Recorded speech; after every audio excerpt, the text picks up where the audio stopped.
শুধু ভারতের social media নয়, বাংলাদেশের সোশ্যাল মিডিয়াতেও খুব চর্চায় এসেছিল যে 31শে মার্চের মধ্যেই মোহাম্মদ ইউনূসের সরকারের পতন হবে। সেটা হয়নি। স্বভাবতই প্রশ্ন উঠছে, খবর মিথ্যে ছিল, গুজব ছিল। তবে এখানেও প্রশ্ন ওঠে, একই খবর বা একই গুজব তাহলে সব জায়গায় রটে কি করে? প্রবাদ বলে, যা রটে তার কিছু ঘটে। পুরো খবর মিথ্যে হয় না। আর পুরো খবর যে সত্যি হয় না, কেন হয় না, তার পেছনে অনেক কারণ থাকে। একটা কারণ, যেমন ঘটনার গতিপথে অযাচিত কোনো বাধা এসে যাওয়া, যার জন্যে পরিকল্পনায় কিছু পরিবর্তনের দরকার হয়ে পড়ে। এই পরিবর্তন না করলে হয়তো প্ল্যানে বড়সড় বিঘ্ন ঘটে যেতে পারত। তাই পরিবর্তন। বুঝতে পারছি আপনার মনে পাল্টা প্রশ্ন আসছে। ভাবছেন পিঠ বাঁচাতে আমি আজ এসব বলছি। ভাবতেই পারেন, সেটা আপনার অধিকার। কিন্তু একটা কথা বলুন দেখি, এই কদিন আগে ফেব্রুয়ারি মাসের শেষে যখন সেনাপ্রধান কড়া গলায় বললেন নিজেদের মধ্যে কাদা ছোড়াছড়ি করবেন না, সেদিন থেকে যখন বললেন যে এনাফ ইজ এনাফ, যখন বললেন যথেষ্ট হয়েছে, সেদিন থেকে হাওয়া কি গরম হয়নি? নিশ্চয়ই হয়েছে, আপনি বলতে বাধ্য। তারপর ধরুন ওই 21, 22, 23 মার্চে সেনাবাহিনীর একের পর এক বৈঠক, রাস্তায় সেনার নেমে আসা, এমনকি কিছু জায়গায় সাজোয়া গাড়ি পর্যন্ত নেমে এসেছিল। এইসব ঘটনা দেখে আপনার কি মনে হয়নি বড় কিছু একটা ঘটতে চলেছে দেশে? বলুন, মনে হয়নি? মনে হয়নি কি যে 26 তারিখে চীনে গিয়ে আর ফিরবেন না ইউনূস সাহেব? শুধু ইউনূস সাহেবের বিরোধীরা নয়, তার সমর্থকরাও কিন্তু মুষড়ে পড়েছিলেন। কিন্তু শেষ হতে গিয়েও শেষ হলো না। কেন শেষ হলো না? কারণ আমেরিকার ট্রাম্প প্রশাসন আবার নতুন খেলায় নেমে পড়ল। 24শে মার্চ রাতে হঠাৎ ঢাকায় এসে হাজির হলেন ইউএস আর্মি প্যাসিফিকের deputy commanding general lieutenant general Joel P Vowell, সঙ্গে আরো তার 3 সেনাকর্তা, যাকে বলে একেবারে হঠাৎই এসে হাজির হলেন বাংলাদেশে।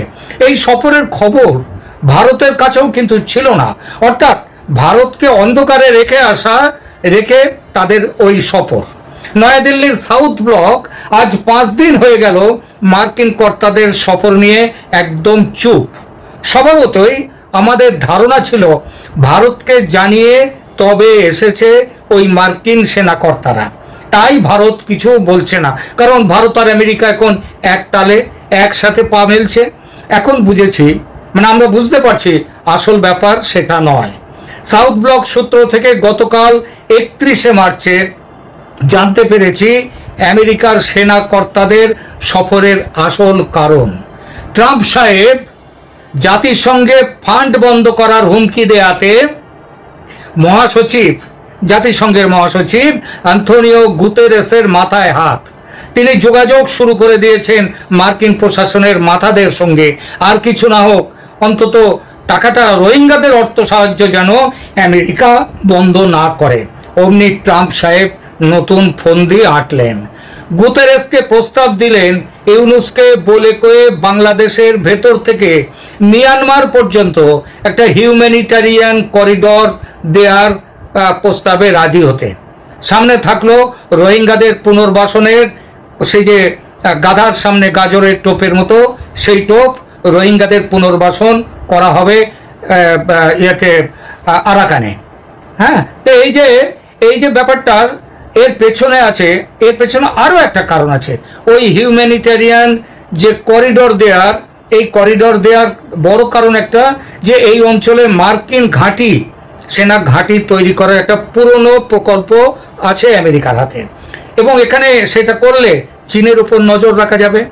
এবং ভারতের সাথে আজ ভাব থাকছে, 2 দিন পরে ভারত পরাশক্তি হয়ে উঠলে তখন ভারতের পেছনে তো নজর লাগাতে হবে, ভারতেরও তো ক্ষতি করতে হবে।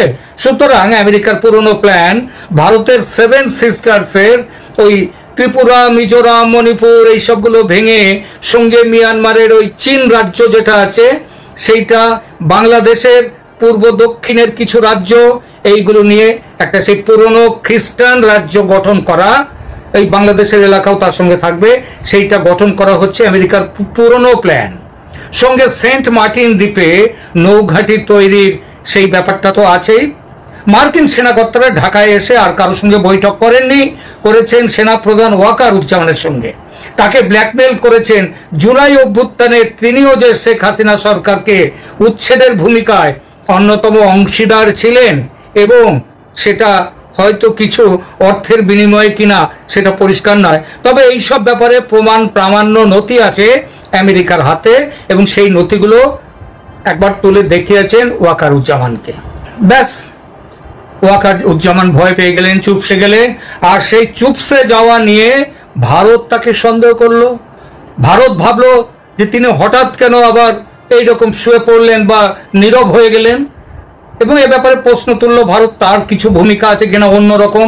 অতিষ্ঠ হয়ে ওয়াকারুজ্জামান সাহেব ভারতীয় রাষ্ট্রদূত প্রণয় ভার্মাকে খুলে বললেন সব কথা।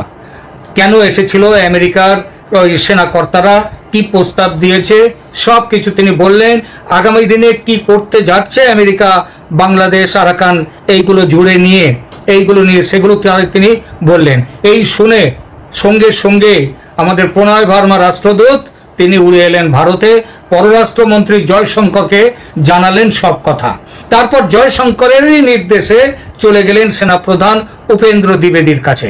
এটা না গেলেও চলতো, কারণ জয়শঙ্কর নিজেই সেনাপ্রধানের সঙ্গে কথা বলতে পারতেন, কিন্তু তা তিনি করলেন না, বরং তিনি পাঠিয়ে দিলেন প্রণয় ভার্মাকেও আমাদের সেনাপ্রধান দ্বিবেদীর কাছে।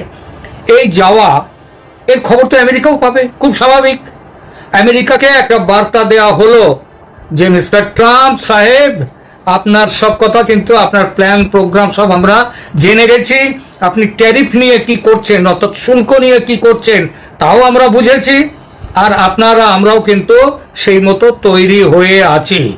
মনে রাখবেন, ভারত নিয়ে, ট্রাম্প নিয়ে, মানে ট্যারিফ নিয়ে ট্রাম্প সাহেব কিন্তু এখনো অবধি স্পষ্ট করে কিছু বলেননি। আর যখনই ভারত বলল আমরা, সেই জন্য ভারতও বলল আপনি কি করতে যাচ্ছেন সেটাও আমরা তৈরি হয়ে আছি। এই তৈরি হওয়ার আর একটা বার্তা কি করলো, এর আর একটা দিকে কি করলো ভারত রাশিয়ার সঙ্গে কথা বলল। রুশ প্রেসিডেন্ট ভ্লাদিমির পুতিনের ভারত সফর পাকা করে ফেললো প্রায়। তিনি ট্রাম্পের, এই বছরের শেষে ট্রাম্পের ভারতে আসার আগে পুতিন সাহেব ভারতে আসছেন সফরে। ভাবছেন বেশ গল্প বলছি, তাই না? আন্তর্জাতিক রাজনীতির টানাপোড়েন, এটা কিন্তু গল্পের চেয়ে, এমনকি উপন্যাসের চেয়েও অবিশ্বাস্য হয়, এটা কিন্তু মনে রাখবেন। একদিকে এই ঘটনা, আর একদিকে সব দ্বিধা দ্বন্দ্ব কাটিয়ে, অর্থাৎ বাংলাদেশে কতটা এগোবে, ট্রাম্প সাহেবের সঙ্গে কথা বলে এগোবে কিনা, কিংবা ট্রাম্প সাহেবের পরামর্শ নিয়ে, তার পারমিশন নিয়ে তারপরে ভারত এগোবে কিনা, এই নিয়ে একটা দ্বন্দ্বে ছিল ভারত। দ্বন্দ্বও বলা যায়, ধন্দও বলা যায়, ধাঁধা। আর এই ধাঁধা এবার পুরো দমে কাটিয়ে ভারত নেমে পড়েছে বাংলাদেশে খেলা ঘোরাতে, শেখ হাসিনার পাশে দাঁড়াতে। আর ট্রাম্প সাহেবকে বিশ্বাস নয়, কারণ আমেরিকা সেই বহুকাল আগে থেকে তারা কিন্তু বিশ্বাসের যোগ্য নয়। এরা সাপের মুখে চুমু খায়, ব্যাঙের মুখেও চুমু খায়। এরা গৃহস্থকে বলে ঘর সামলাও, আর চোরকে বলে চুরি করো। এদের মনে এক আর মুখে আর এক।